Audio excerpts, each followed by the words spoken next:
So hello welcome back everybody. सबसे पहले तो मैं माफ़ी मांगना चाहता हूँ, थोड़ी वीडियो लेट हो गई है इसलिए थोड़ा बिजी था, लेकिन अब मैं वापस आ गया हूँ नए इंटरेस्टिंग एपिसोड के साथ। आज के इस वीडियो में हम पढ़ेंगे शेमो आगा का चैप्टर 26 से लेके 30 तक, और इस बार कहानी और भी ज़्यादा इंटरेस्टिंग होने वाली है। तो आगे बढ़ने से पहले आप प्लीज़ इस वीडियो को लाइक कर दे और चैनल को सब्सक्राइब भी। तो चलिए फिर बिना टाइम वेस्ट किए वीडियो शुरू करते हैं, चैप्टर 27 रीड करते हैं।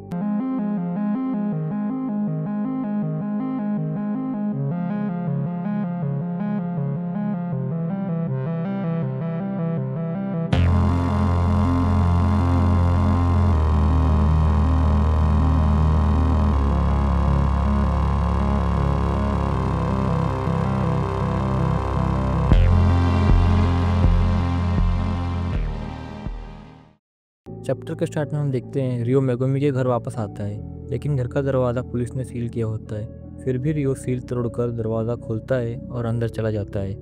अंदर का नज़ारा उसके लिए बहुत हैरान करने वाला होता है।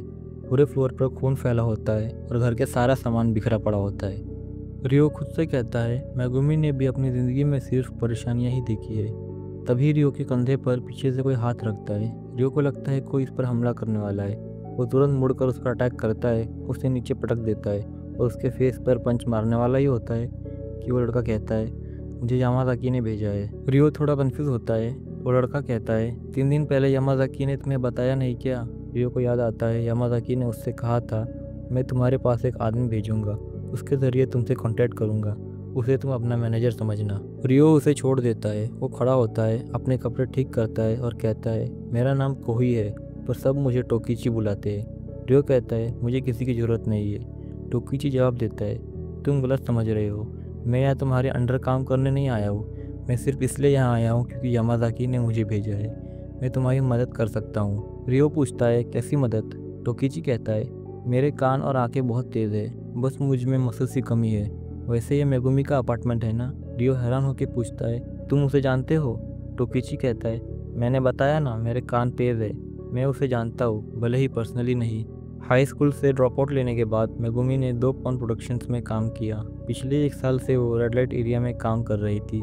मर्द उसके लिए अनलकी रहे हैं।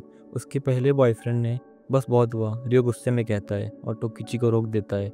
टोकीची कहता है तुमने सही कहा, वो सब कुछ पास्ट था।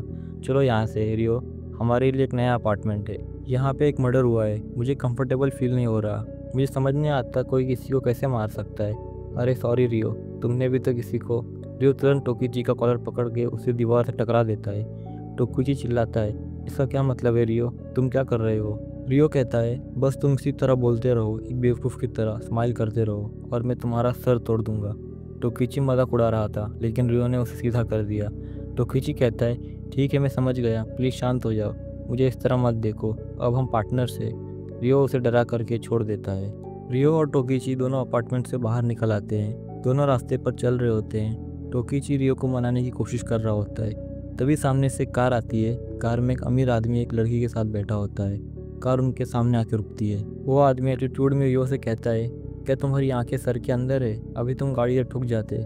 इतना कहकर वो कार का शीशा बंद करने लगता है और कहता है इन लोगों का कुछ नहीं हो सकता, कम से कम माफ़ी तो मांग ही सकते हो। जैसे ही वो रियो की तरफ देखता है, रियो गुस्से में पंच मारकर कार का शीशा तोड़ देता है। उस आदमी का कॉलर पकड़कर उसे बाहर खींचता है और कहता है तुम मुझे ठोकने वाले थे ना, ठोक के दिखाओ। रियो उसके फेस पे बार बार पंच करता जाता है, इतना ज़्यादा कि उसका चेहरा बिगड़ जाता है। कार में बैठी लड़की भी डर के मारे चिल्लाने लगती है। रियो उस आदमी को बेहोश होने तक पीटता है। तभी टोकीची बीच में आकर रियो को पकड़ लेता है और कहता है वो मर जाएगा रियो। फिर हफ्ते हुए रियो कहता है मैं किसी को नहीं मारने वाला। और यहाँ पे हमारा चैप्टर 27 एंड होता है। चलिए फिर रीड करते हैं चैप्टर 28। चैप्टर के स्टार्ट में हम देखते हैं रियो को कुछ लोगों को मारते हुए। रियो उनको बहुत बुरी तरह से पीटता है और फिर वहाँ से चला जाता है। अब सुबह हो चुकी होती है। अपने नए अपार्टमेंट में रियो सो रहा होता है और उसके बाजू में ही टोकीची सोफे पर बैठा होता है। यामाज़ाकी से फ़ोन पर बात कर रहा होता है।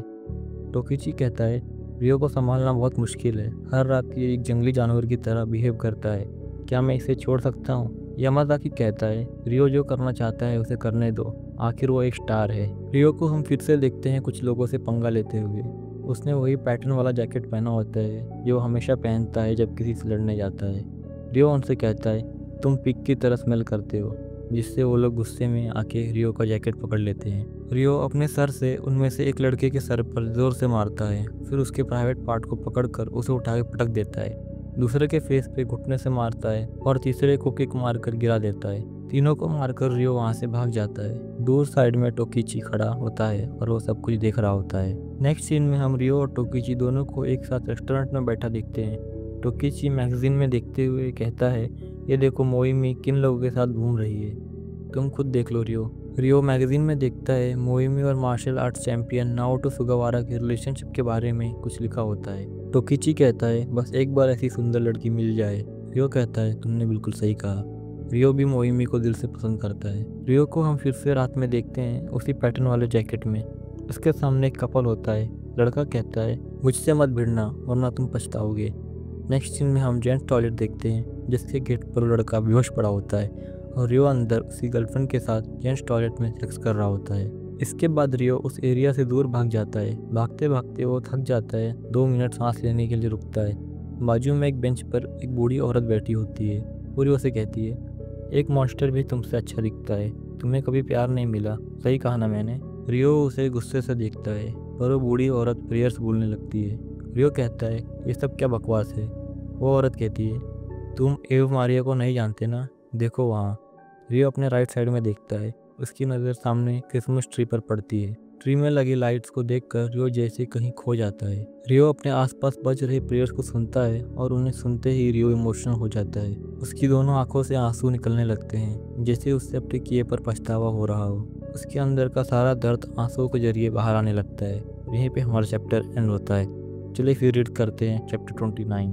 चैप्टर के स्टार्ट में रियो और टोकीची एक मिशन पे आए होते हैं। एक अपार्टमेंट के बाहर एक वैन खड़ी होती है। उसके फ्रंट सीट पर रियो और टोकीची बैठे होते हैं और पीछे उनके गैंग के 4 और मेंबर्स बैठे होते हैं। टोकीची बताता है कि अंदर 3 लोग हैं। उन लोगों ने उनका 30 किलो का सामान चुरा लिया है। हो सकता है टोकीची यहाँ ड्रग्स की बात कर रहा हो। रियो पूछता है, मैं क्या करूँ? टोकीची कहता है, ये 4 लड़के अंदर जाएंगे, तुम एग्जिट को ब्लॉक करना। अगर कोई भागने की कोशिश करे तो तुम उसे रोकना। वो चारों लड़के अंदर चले जाते हैं और रियो बाहर गेट पर नज़र रखता है। कुछ देर बाद अंदर से एक लड़का भागकर बाहर आता है। जैसे ही वो सीढ़ियों से नीचे उतरता है, रियो उसे पकड़ लेता है, लेकिन वो लड़का रियो को पहचान लेता है।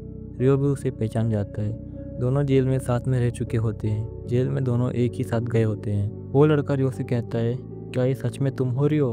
हम कितने अजीब तरीके से मिल रहे हैं। रियो पूछता है, तुम यहाँ क्या कर रहे हो? तभी रियो के गैंग वाले बाहर आने लगते हैं। उनकी आवाज़ सुनकर वो लड़का वहाँ से भाग जाता है और रियो उसे जानबूझकर भागने देता है। वो चारों लड़के बाहर आकर रियो पर चिल्लाने लगते हैं, तुम यहाँ आए ही क्यों? तुम किसी काम के नहीं हो। लेकिन टोकीची बीच में आकर सबको संभालता है और कहता है, कोई बात नहीं, मुझे पता है वो कहाँ रहता है। अगले सीन में हम किसी दूसरे एरिया के अंदर एक अपार्टमेंट देखते हैं। पूरी गैंग उस अपार्टमेंट के अंदर होती है। सोफे पर एक लड़की नंगी सोई होती है।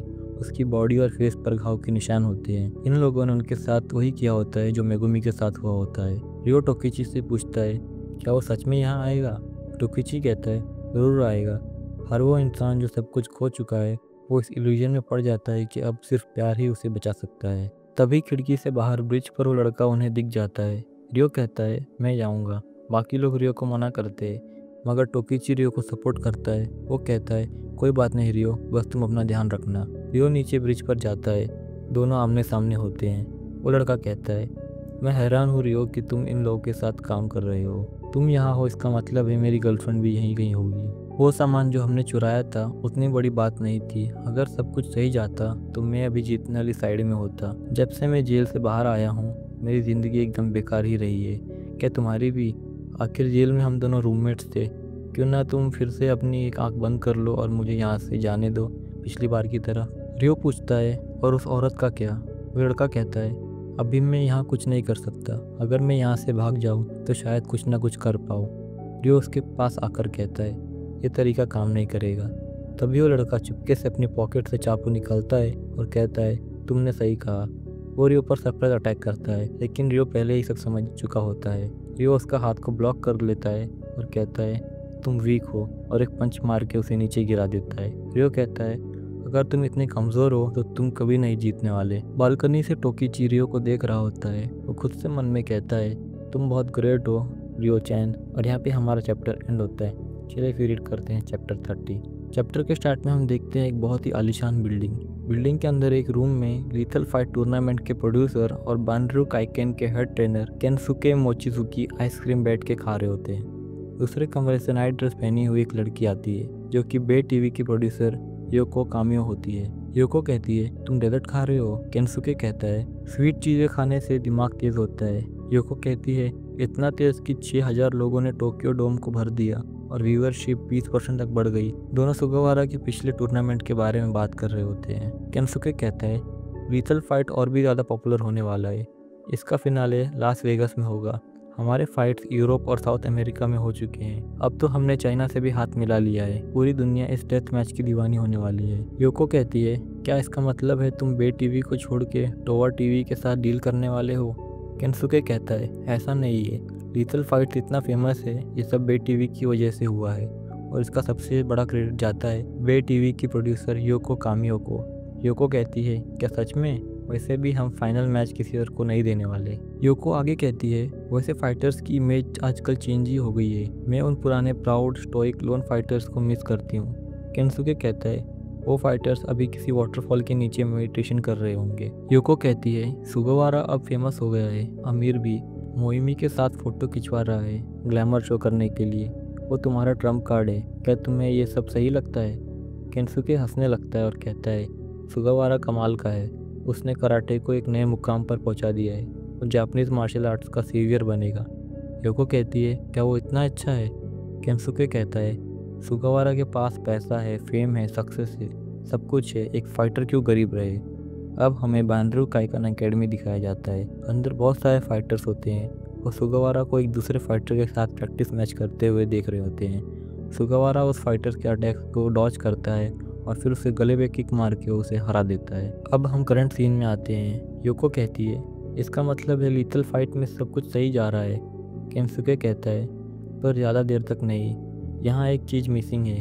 सुगावारा को और बड़ा दिखाने के लिए हमें एक ऐसे अपोनेंट की ज़रूरत है जो सुगावारा के बराबर हो। क्या इस शहर में ऐसा कोई है? अब हम देखते हैं स्ट्रीट्स पे एक गैंग लीडर रियो से कह रहा होता है, तो तुम ही हो जो यहाँ वहाँ जंगली की तरह घूम रहा है और सबको मार रहा है। रियो हाइट में उससे बहुत छोटा होता है। गैंग लीडर रियो को मारने के लिए अपना कोट उतार ही रहा होता है। रियो उसके दोनों आंखों में अटैक कर देता है, फिर उसके प्राइवेट पार्ट में किक मारकर उसे गिरा देता है और फिर उसका सर पकड़ के नीचे दे मारता है। रियो अब हमेशा की तरह उसके फेस पे लगातार पंचेस मारना शुरू करता है। चारों तरफ खून के छींटे उड़ने लगते हैं।